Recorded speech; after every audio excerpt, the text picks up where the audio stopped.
देश की बहस में आज हम बात कर रहे हैं कश्मीर और पाकिस्तान की खराब नीयत की। पाकिस्तान ने एक बार फिर पुलवामा 2 करने की कोशिश की। सुरक्षा बलों ने 4 आतंकियों को आज जम्मू के नगरोटा में मार गिराया। ऐसे में क्या सोचते हैं घाटी के लोग? घाटी के 2 नए मेहमान मेरे साथ जुड़ रहे हैं। मेरे साथ इस वक्त जुड़ गए हैं माजिद हैदरी और जो कि एक पत्रकार हैं, और वकार भट्टी जो कि एक पॉलिटिकल एनालिस्ट है।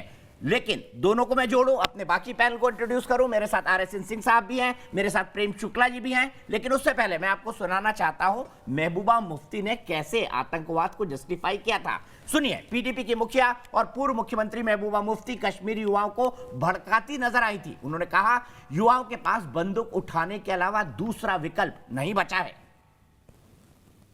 ये कहते थे मिलिटेंसी खत्म हो गई है।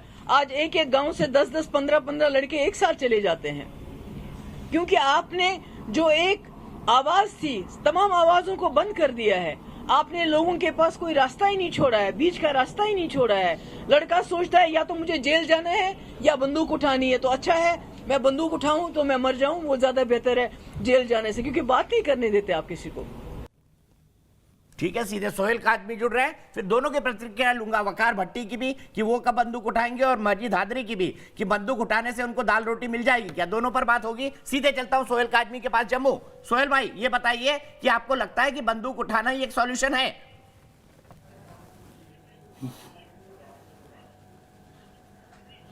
देखिए, ये एक बड़ी अनफॉर्चुनेट स्टेटमेंट है, क्योंकि ऐसे सीनियर लीडर जब ऐसी स्टेटमेंट्स देते हैं और अपनी इररेलेवेंस को रेलिवेंट बनाने की कोशिश करते हैं और वक्तन फवक्तन रेलिवेंट होते भी रहे हैं। आज आप देखिए जम्मू कश्मीर में जो BDC का इलेक्शन चल रहा है, मैं जम्मू को बात तो नहीं करूंगा लेकिन कश्मीर की बात जरूर करूंगा कि 95% लोग जो है आज उसमें खुल के पार्टिसिपेट कर रहे हैं।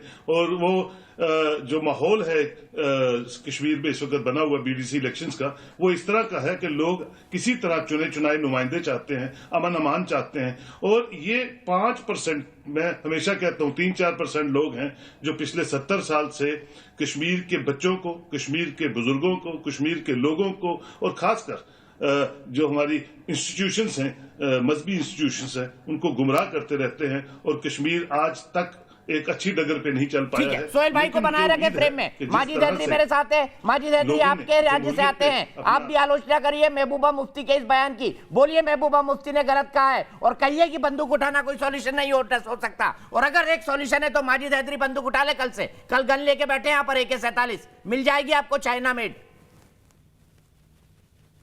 उदास है मेरा कि मुझे लग रहा है कि अब देश की खातिर शायद बंदूक उठानी ही पड़ेगी, क्योंकि एक तरफ से गोली खा के मारे जाओगे 24 घंटे के अंदर। माजिद हैदरी, गोली खा के मारे जाओगे 24 घंटे के अंदर। देखिए, आप बात सुनिए, एक तरफ से हमें पाकिस्तान का घुसपैठ हो रहा है, दूसरी तरफ से चाइना का घुसपैठ हो रहा है।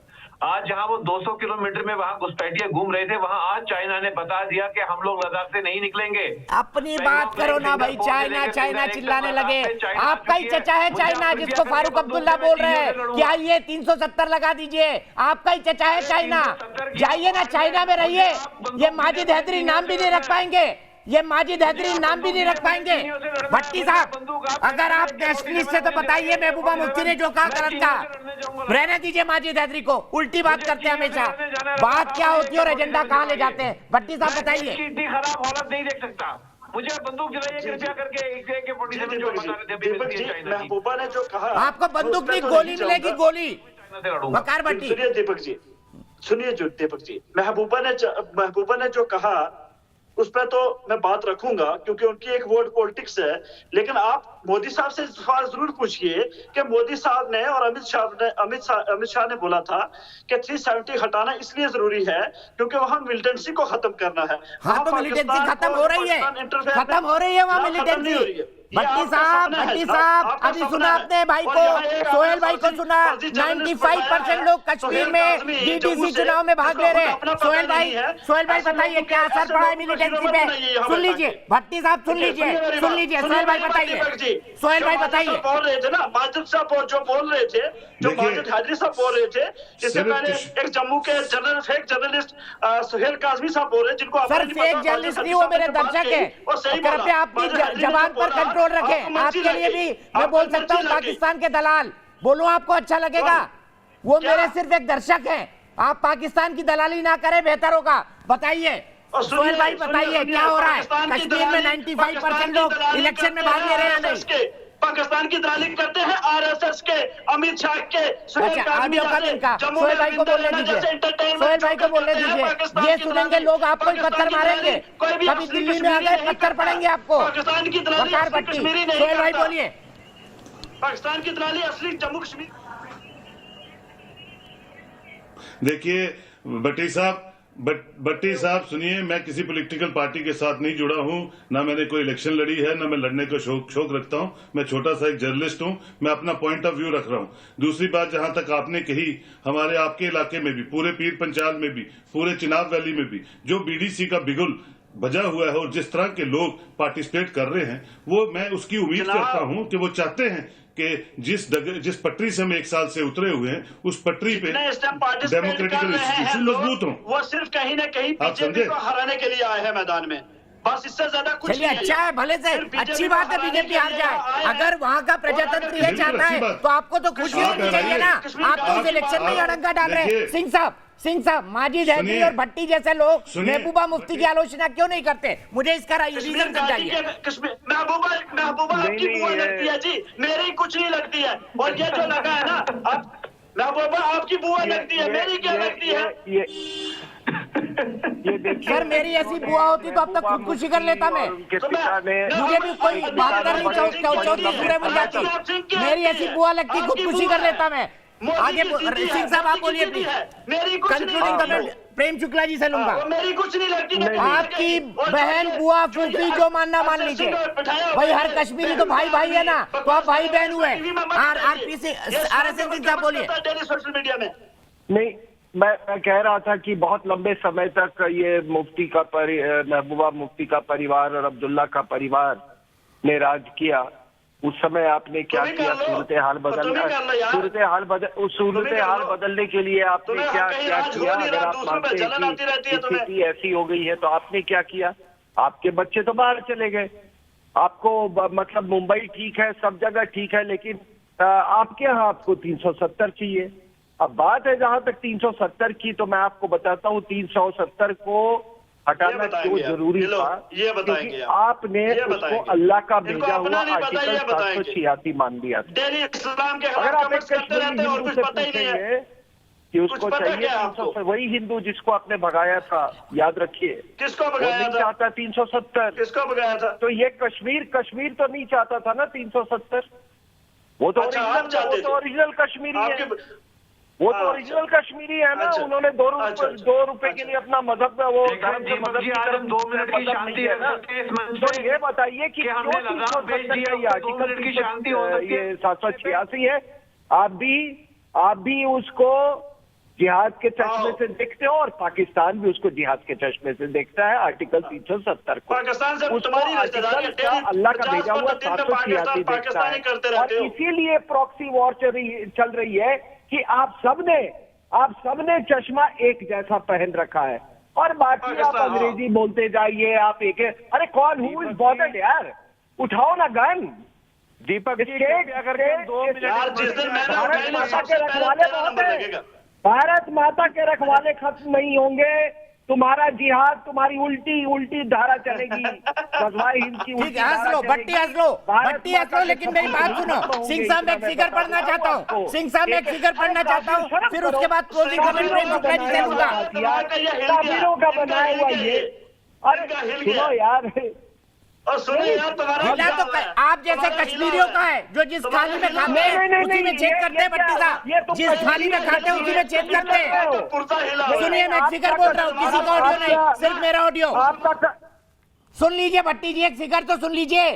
जम्मू कश्मीर की आबादी भारत की कुल जनसंख्या की सिर्फ 1% है, लेकिन यहाँ पर कुल केंद्रीय बजट का 10% हिस्सा दिया जा रहा है।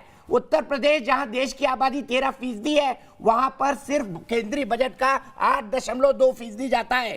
केंद्र सरकार ने 2000 से 2016 के बीच हर कश्मीरी पर औसतन 92,000 से 1 लाख रुपए खर्च किए हैं, जबकि यूपी के लोगों पर सिर्फ 4,300 रुपए ही खर्च होते हैं। 1991-92 में जब देश में प्रति व्यक्ति खर्च 576 रुपए का था, तब जम्मू कश्मीर के लोगों पर एक व्यक्ति पर 3,197 रुपए खर्च होता था। यही मुफ्त का खाने के लिए आप बैठे हुए, खर्चा करते और अगर मुफ्त का खाने के लिए नहीं बैठे हुए तो पाकिस्तान चले जाइए, वहां रोटी भी नहीं मिलेगी। प्रेम शुक्ला जी, मैंने फिगर्स पढ़ दिए। इसीलिए तो जिहादी नहीं किया है, क्योंकि खिला प्रेम शुक्ला जी, आप बताइए, खा के मोटे हुए जा रहे हैं, उसी देश को गाली देते हैं। एक गंजे हो गए, मोटे हो गए, उसी देश को गाली देते हैं। क्यों? परस्ती क्या अवशेष है? सुनो मिस्टर भट्टी, मत करो वैचारिक टट्टी, जरा आराम से बैठ जाओ। खाओगे मिस्टर भट्टी, आप तंदूर भट्टी की तरह लाल पीले ना हो। आप पाकिस्तान परस्ती की जो टट्टी कर रहे हैं, उस वैचारिक टट्टी को हर कोई देख रहा है, उससे कुछ होना जाना नहीं है। संप्रभु भारत ऐसे तमाम वैचारिक टट्टियों को गटर में बहाने का सामर्थ्य रखता है, इसलिए अपनी सिट्टी पिट्टी अब आपकी गुम हो जाएगी। वहां पर जो लोकतांत्रिक प्रक्रिया है, उस लोकतांत्रिक प्रक्रिया में 95% लोग शामिल हो रहे हैं। आतंकवादी चुन चुन कर मारे जा रहे हैं। आतंकवादियों को इकोसिस्टम दिखाता है कि उनके भी नाश का समय आ गया है। माफ कीजिए, मतवाले हो रहे हैं। एक छोटा सा कमेंट करना चाहता हूं, भट्टी साहब सुन लीजिए, लेने की बातें कर रहे हैं। आप ये जो रनिंग कमेंट्री कर रहे हैं ना, छाती में ये रनिंग कमेंट्री जो आप कर रहे हैं ना, ये किसी भारतीय सभ्य आदमी की कमेंट्री हो ही नहीं सकती, हो ही नहीं सकती। आपने अपनी जात और औकात खुद दिखा दी। आखिर में क्लोजिंग कमेंट के लिए प्रवीण पूनिया के पास जाऊंगा, गाजियाबाद। प्रवीण, क्या कहेंगे पूरी बहस के बारे में?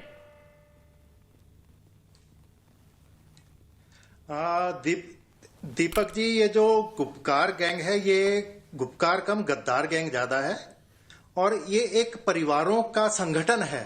इनका मुख्य मकसद है कश्मीरी जनता को गुमराह करना और अपना मकसद सीधा करना।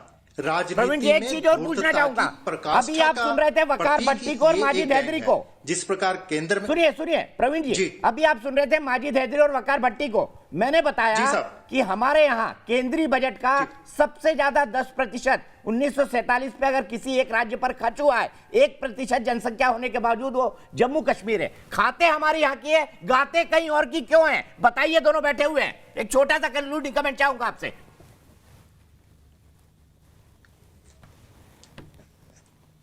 देखिए साहब, इनके तो ऊपर से लेकर नीचे तक यही है।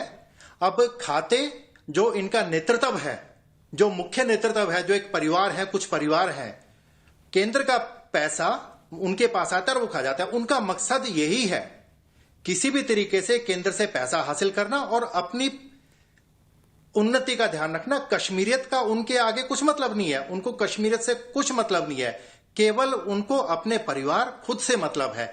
कश्मीर की जो भोली भाली जनता है, उनको धार्मिक रूप से, किसी दूसरे रूप से उनको बहका के रखना।